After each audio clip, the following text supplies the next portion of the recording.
Sir, আমরা বাংলাদেশে বর্তমানে অনেক কোমর ব্যথার রোগী দেখতে পাচ্ছি, যাদের বহুদিন থেকে কোমর ব্যথায় ভুগছে। অনেক ডক্টর দেখিয়েছে, ফিজিওথেরাপি দিয়েছে, আবার অনেকে বলে 15টাও ইনজেকশন দিয়েছি, কিন্তু ভালো হতে পারছি না। স্যার, কারণটা কি? ধন্যবাদ, খুব সুন্দর প্রশ্ন। দর্শক, এরকম পেশেন্ট অনেক আমরা পেয়ে থাকি এসপি হসপিটালে। বহুদিন ধরে কোমর ব্যথা আক্রান্ত, অনেক চিকিৎসা করছেন কিন্তু ভালো হচ্ছে না। হ্যাঁ, ফিজিওথেরাপিও করেছেন, কেউ 6 মাস 1 বছর, ভালো হচ্ছে না কেন? আমরা সবসময় বলি যে কোমর ব্যথা হলেই ওষুধ খাওয়া যাবে না। দেখেন, আপনারা সবাই কিন্তু পেইন কিলার খাচ্ছেন, প্রেসক্রিপশন ধরেন, দেখেন 1টা 2টা 3টা 4টা পেইন কিলার খাচ্ছেন, ব্যথার ওষুধ। ইঞ্জেকশন দিয়েছেন, সেটাও ব্যথার ওষুধ। আপনি কি জানেন যে কী কারণে আপনার কোমরে ব্যথাটা হচ্ছে?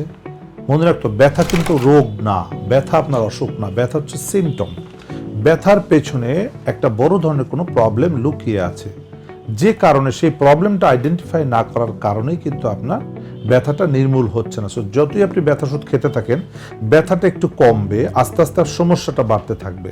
সমস্যা যত বাড়বে, ওষুধের অ্যাকশন শেষ হলে ব্যথা আরও তীব্র হতে থাকবে।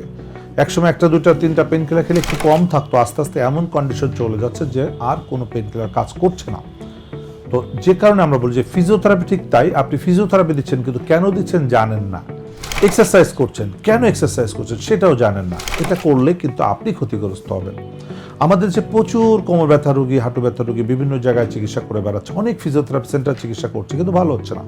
দেখেন, সবাই থেরাপি যখন দেন তখন ভালো লাগে, থেরাপি দিয়ে বাসায় যান, আস্তে আস্তে খারাপ লাগে, কিছুদিন ভালো থাকেন, আবার খারাপ হয়ে যাচ্ছেন, পার্মানেন্ট সলিউশন হচ্ছে না। ফলে কি হচ্ছে? সবাই বলছে ফিজিওথেরাপি সারা জীবন দিতে হয়, এটা ভুল ধারণা। অনেকে বলে ফিজিওথেরাপি পার্মানেন্ট সলিউশন না, এটাও ভুল ধারণা।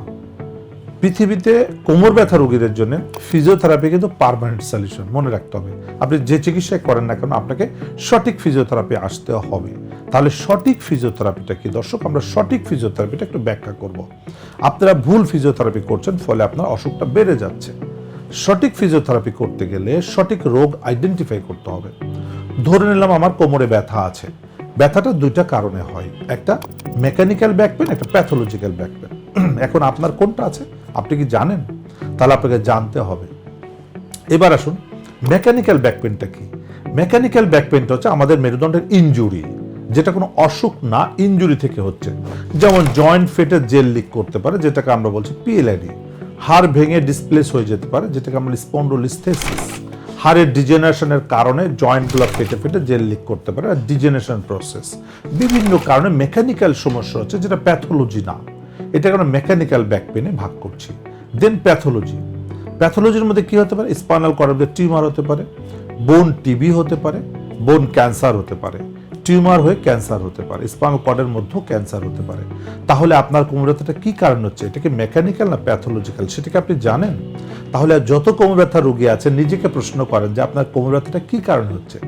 কেউ বলছে যে আপনার হাড়ে ক্ষয় হচ্ছে, কেউ বলছে জেল বের হয়ে যাচ্ছে, কেউ বলছে যে আপনার রগে চাপ লেগেছে, কেউ বলছে রগে প্যাচ লেগেছে। এই যে বিভিন্ন গোজামিল কথাবার্তা, এইগুলা বাদ দিয়ে আপনি এক্স্যাক্টলি কি সমস্যা সেটা নিজে চোখে দেখার জন্য কোমরে একটা এমআরআই করতে হবে।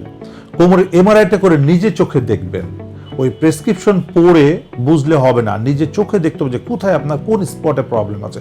এটা সিম্পল দর্শক, আপনি যদি একটা এমআরআই দেখতে শিখেন, আপনি যদি শিখে নেন, আপনার চিকিৎসক আপনাকে শিখিয়ে দেবে হ্যাঁ এই পয়েন্টে সমস্যাটা আছে। দেখবেন যে এমআরআইতে ডিসপ্রলাপস স্পষ্ট দেখা যায়, লিস্থেসিস থাকলে স্পষ্ট দেখা যাবে, টিবি থাকলে স্পষ্ট দেখা যাবে, ক্যান্সার থাকলে স্পষ্ট দেখা যাবে, টিউমার থাকলে স্পষ্ট দেখা যাবে। আমরা যেটা ডিজিটালাইজড আমরা করে দেখিয়ে দিই। আমাদের এসপি হসপিটালে ওপেন এমআরআই মেশিন এবং ডিজিটালি আমরা সঙ্গে সঙ্গে লাইভ দেখাই দিচ্ছি যে আপনার কোমরের কোথায় কি প্রবলেমের জন্য ব্যথা হচ্ছে। ওই প্রবলেমটা সলভ করতে হবে, ব্যথার ওষুধ না। ধরলাম যে আপনার ডিসপ্রলাপস আছে, মানে জয়েন্ট ফেটে জেল লিক করেছে, তাহলে সেটাকে রিপেয়ার করতে হবে।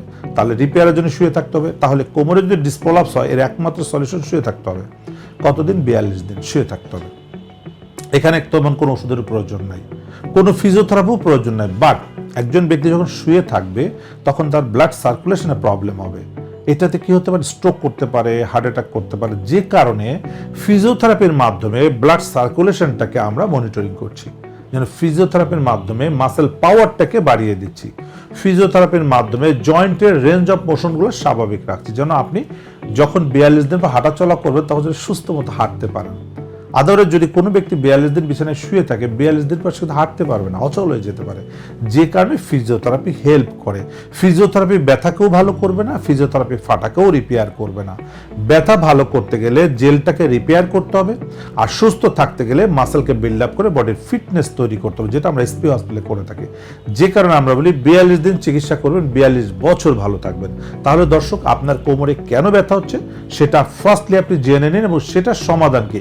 যদি প্যাথোলজি থাকে, ধরে নিলাম আপনার টিবি স্পাইন আছে, আপনার অবশ্যই টিবি ড্রাগস খেতে হবে।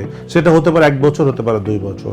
ধরে নিলাম আপনার টিউমার, ক্যান্সার টিউমার আছে, তাহলে ক্যান্সার টিউমার অবশ্যই আপনাকে অপারেশন করতে হবে, কারণ এগুলো আমরা অনেক রোগী দেখেছি, আমাদের কাছে অনেক ডকুমেন্টস আছে। টিউমার ক্যান্সার নিয়ে আমাদের কাছে আসছে, টিবি স্পাইন নিয়ে আমাদের কাছে আসছে, বোন ক্যান্সার নিয়ে আমাদের কাছে আসছে, ডিস্ক প্রোলাপস নিয়ে আমাদের কাছে আসছে, স্পন্ডোলিস্থেসিস নিয়ে আমার কাছে আসছে। সো যত আর্লি আপনি আসবেন, আর্লি যদি আমি ডায়াগনোসিস কনফার্ম করি, আপনার ট্রিটমেন্টটা সহজ হবে। যেটাই রোগ হোক, প্রত্যেকটা রোগের কিন্তু চিকিৎসা আছে। আমি যতগুলো অসুখের কথা বলছি প্রত্যেকটা কিন্তু সমাধানযোগ্য, কিন্তু আর্লি স্টেজে আপনাকে আসতে হবে। যত লেট করবেন তত সর্বনাশের দিকে চলে যাবেন। সো দর্শক, বিভিন্ন টিভি প্রোগ্রাম বা বিভিন্ন যে ফেসবুক দেখে আপনারা যে এক্সারসাইজ করে সময় নষ্ট করছেন, নিজের জীবনটাকে ধ্বংস করছেন। আপনি বছরের পর বছর ফিজিওথেরাপি দিচ্ছেন, কিন্তু জানেন না কেন ফিজিওথেরাপি দিচ্ছেন। অবশ্যই যেখানে ফিজিওথেরাপি দিবেন জেনে নেবেন যে ফিজিওথেরাপিতে আপনার কী উপকারে আসবে। না হলে ফিজিওথেরাপি দিবেন না, আর্থিক ক্ষতিগ্রস্ত হবেন, সময় নষ্ট হবে, রোগটা বড় হয়ে যাবে। সো ফিজিওথেরাপি দেওয়ার আগে সঠিক রোগ নির্ণয় করে সঠিক সিস্টেমে ফিজিওথেরাপি দিতে হবে। মনে রাখতে হবে, ফিজিওথেরাপি কিন্তু অ্যান্টিবায়োটিকের মতো কাজ করছে। যদি আপনি ভুল ফিজিওথেরাপি দেন তাহলে সর্বনাশ হবে। যেমন অ্যান্টিবায়োটিক ভুল খেলে সর্বনাশ, আর সঠিক ফিজিওথেরাপি দিলে 100% রিকভারি হবে। যেমন অ্যান্টিবায়োটিক সঠিক ডোজ পরে আপনি সম্পূর্ণ সুস্থ হতে পারেন, ঠিক তাই ফিজিওথেরাপিটাও তাই। তো দর্শক, যাদের কোমর ব্যথা আছে তারা অবশ্যই এসপি হসপিটালে একবারের জন্য হলো আসবেন। আমি আপনাদেরকে কথা দিচ্ছি, সঠিক রোগ নির্ণয় করে সঠিক চিকিৎসার ব্যবস্থা করার গ্যারান্টি দিচ্ছি। ধন্যবাদ সকলকে। এসপি হাসপাতাল, আন্তর্জাতিক মানের পূর্ণাঙ্গ ব্যথা নিরাময় হাসপাতাল।